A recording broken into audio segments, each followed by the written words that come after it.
rahasia ilmu kasunyatan. Sedulur-sedulurku, inti sari ajaran yang akan saya uraikan dalam video ini adalah ilmu pengetahuan tentang pengisi kehidupan dan pengetahuan setelah menjalani kehidupan.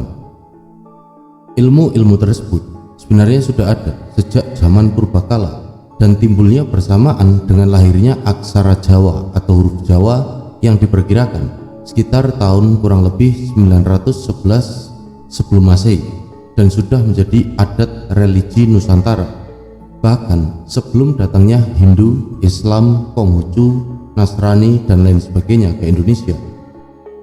Nah, oleh sebab itu kita sebagai orang Jawa khususnya dan warga Indonesia umumnya tidak perlu ragu lagi mempelajari dan melestarikan ilmu pengetahuan kasunyatan Jawa ini.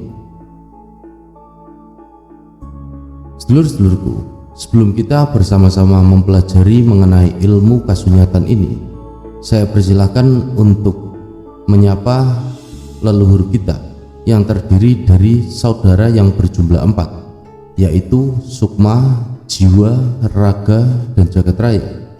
Kemudian saudara 5 pancar, yaitu Tanah, Paing 9, Air, Pon 4, Api, Wagi 7, Angin, Kliwon 8, dan Matahari, Legi 5. Kesemuanya sebelumnya telah hidup menjadi satu di dalam rahim ibu. Mari kita semua menghadap kepada kekuasaannya, meminta izinnya agar kita semua dibisakan dalam mempelajari ilmu kasunyatan. Para leluhur dalam kehidupan di bumi ini telah banyak memberikan contoh teladan. Keadaan kehidupan yang sangat kompleks ini yang menjadi sebab kita harus melihat secara luas atau bijak. Sudah banyak kitab suci dan ajarannya dipelajari oleh manusia, tetapi ilmu kasunyatan terselip belum sempat dipelajari atau dijumpai. Oleh sebab itu melalui media ini saya paparkan dan saya sajikan supaya bisa menjadi pelengkap pembelajaran dan sekaligus menjaga adat dan kebudayaan Jawa. Jawa di sini saya artikan sebagai beneh atau tata kromo atau budi pekerti Jawa, jadi bukan berarti suku Jawa. Nah, sudah tiba saatnya kita harus mempelajari ilmu pengetahuan mengenai Jawa yang sudah lama terselip. Mengapa budaya kita sendiri tidak bisa menjadi tuan rumah di negeri sendiri, tetapi menjadikan ajaran lain menguasai dan merusak adat budaya kita? Ini artinya kamu mengatur tuan rumah, yang sama artinya dengan menjajah. Kebudayaan dan adat kita sudah benar-benar dijajah. Inilah yang menjadi beban di hati para pelaku adat. Oleh karena itu, marilah kita bersama-sama mewujudkan kembali ilmu kasunyatan Jawa dengan sungguh-sungguh agar kebudayaan kita bisa menjadi tuan rumah di negeri kita tercinta sendiri. Ingat, kita sudah mempunyai modal sendiri, yaitu wahyu yang maha kuasa berupa huruf Jawa yang jumlahnya 20 yang ada pada ke-20 jari kita, terwujud dalam penanggalan Jawa asli. Gamelan hanya ada 2 di bumi ini. Jamus, Jamus, Kalimosodo, dan lain-lain banyak yang akan saya utarakan. Bila para saudara-saudara berkenan memberikan contoh, saya kira akan cepat terwujud. Semoga Sang Maha Pencipta Jagat mengabulkan. Sedulur-sedulurku, keadaan yang terjadi sampai saat ini semua adalah utusan Yang Maha Esa, baik yang kasat mata ataupun yang tidak kasat mata. Ada 2 titah ciptaan Yang Maha Esa, yaitu yang pertama, titah utama atau primer, yaitu titah yang tidak bisa mati, dan yang merupakan para titah halus. Sebelum Yang Maha Esa menciptakan semua yang ada, beliau tidak mempunyai karyawan dan juga belum memiliki bahan-bahannya. Kemudian Yang Maha Esa menciptakan titah utama yang berupa titah halus dari tanah, api, air, udara, dan matahari. Titah halus dari tanah menjalankan pekerjaannya, membuat tanah dan berkewajiban menjaganya sampai hari ini. Begitu pula para titah halus yang lain juga menjalankan tugas dan kewajibannya masing-masing. Setelah titah utama yang berupa tanah, air, api, angin, dan matahari dan seluruh penghuninya sudah siap, maka barulah Yang Maha Esa menciptakan titah sekunder atau pelengkap dan tambahan. Titah sekunder, pelengkap atau tambahan yaitu titah yang sudah lebih sempurna yang mempunyai ciri-ciri serba lima, yaitu yang pertama adalah manusia di dunia ini dicipta dengan 5 warna kulit, yaitu putih, kuning, coklat, merah, dan hitam, yang kesemuanya tersebar di 5 benua. Selain itu, manusia dilengkapi dengan panca indera. Lalu yang kedua, manusia memiliki 5 indera, yaitu pelihat, pendengar, penciuman, perasa, dan peraba. Karena 5 alat indera tersebut belum cukup, selanjutnya ditambah 5 jari. Lalu yang ketiga, 5 jari yang diberikan di tangan dan kaki manusia. Semua itu sudah cukup, namun masih belum menjadi laki-laki dan perempuan, sebab di sana tidak ada hukumnya hidup seperti di bumi, lalu diturunkan ke bumi dibagi dalam 5 benua. Yang keempat, 5 benua. Manusia diturunkan di 5 benua di dunia ini. Yang berkulit putih bertempat di benua Eropa, berkulit kuning di benua Asia, berkulit coklat di benua Australia, merah di Amerika, dan hitam di Afrika. Berhubung di bumi ini ada 2 kutub, yaitu utara dan selatan, positif dan negatif. Semua benih yang turun ke bumi lalu pecah menjadi 2. Akibat pengaruh medan magnet bumi yang kuat ditarik kutub selatan akan menjadi lelaki, min, dan yang kuat ditarik ke kutub utara akan menjadi perempuan dan plus. Lelaki dan perempuan dijadikan benih, dan tiap benua benihnya berbeda-beda, yang tentunya Sang Maha Pencipta Maha Adil dalam membagi keadaan. Lalu yang kelima, 5 nama hari. Di Pulau Jawa terdapat 5 nama hari Pancawara, yaitu Pahing, Pon, Wagi, Kliwon, dan Legi, yang mana nama-nama hari tersebut diambil dari petunjuk para pancer. Tanah ialah Pahing, air ialah Pon, api ialah Wagi, angin ialah Kliwon, dan matahari ialah Legi. Kecuali yang disebut di atas, kita juga diberi 5 macam ilmu pengetahuan, yaitu japa, mantra, guna, serana, dan sabda.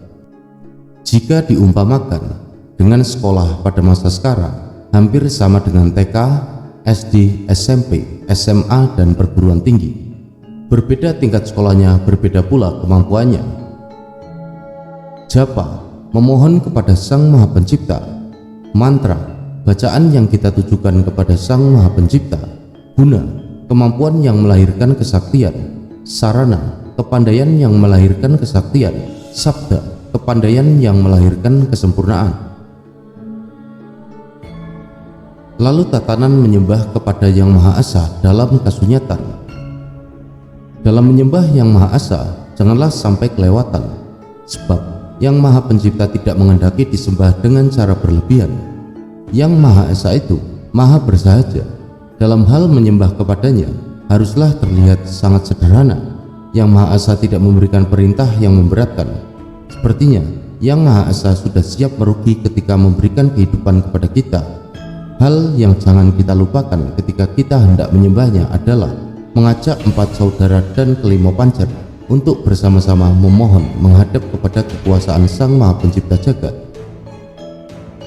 Poin pertama adalah tatanan menyembah dengan kesungguhan dan rendah hati kepada Yang Maha Sopan.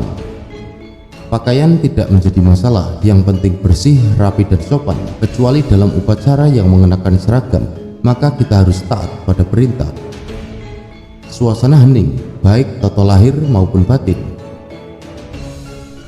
Meminta kepada 4 saudara dan 5 pancer menyatu dalam 2 garba, sejiwa bersatu padu dalam rasa. Sikap menyembah menghadap kemana saja, lebih utama ke arah timur, mengikuti rotasi bumi. Wajah menempel ke tanah, lantai, rerumputan, tanpa alas apapun untuk tidak mengurangi rasa hormat kita kepada Sang Maha Pencipta.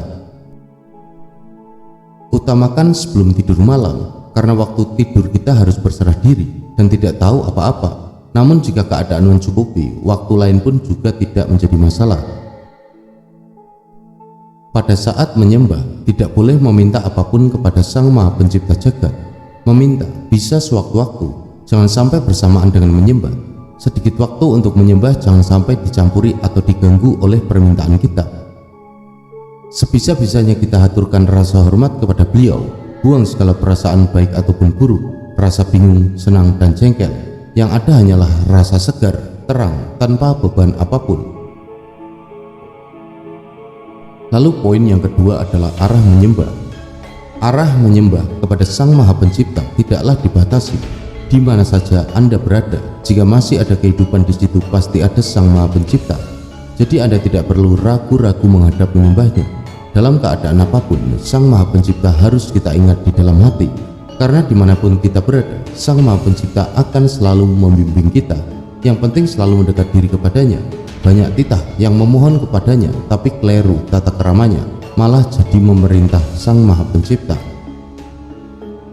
Lalu poin yang ketiga adalah tata cara menyembah. Berdiri menghadap ke timur, kedua telapak tangan menempel di perut di bawah pusar, kemudian nafas dilonggarkan terlebih dahulu. Tarik nafas sebanyak 5 kali dan yang terakhir dikeluarkan, lalu ditahan sekuatnya sambil membaca di dalam hati. Keempat saudaraku, sukma semuanya, jiwa semuanya, raga semuanya, dan jagat seisinya. Kelima pancer tanah, air, api, angin, dan matahari, seisinya menyatu dalam 2 garba. Mari bersama-sama menghadap Sang Pencipta jagat. Lalu menyembah dan membaca saja di dalam hati. Gusti Sang Maha Pencipta jagat, bersama-sama sukma, jiwa, raga, dan jagat seisinya saya berserah diri. Sesudah menyembah, duduk bersila, kedua telapak tangan disatukan di depan hidung, tanpa membaca apapun kecuali hanya sungguh-sungguh menghadap Sang Maha Pencipta sambil berolah nafas secukupnya. Pada saat menyembah, tidak perlu seperti orang yang pamer kebaikan, tapi sepantasnya saja. Jangan menyembah seperti orang yang mabuk. Sungguh mabuk itu bukan cuma karena miras saja, melainkan apapun yang ada di jagat ini bisa membuat orang mabuk, termasuk menyembah kepadanya. Sebenarnya, Sang Maha Agung tidak memerlukan disembah dengan penghormatan yang berlebih-lebihan. Jadi saya harapkan seadanya saja jika hendak menyembahnya.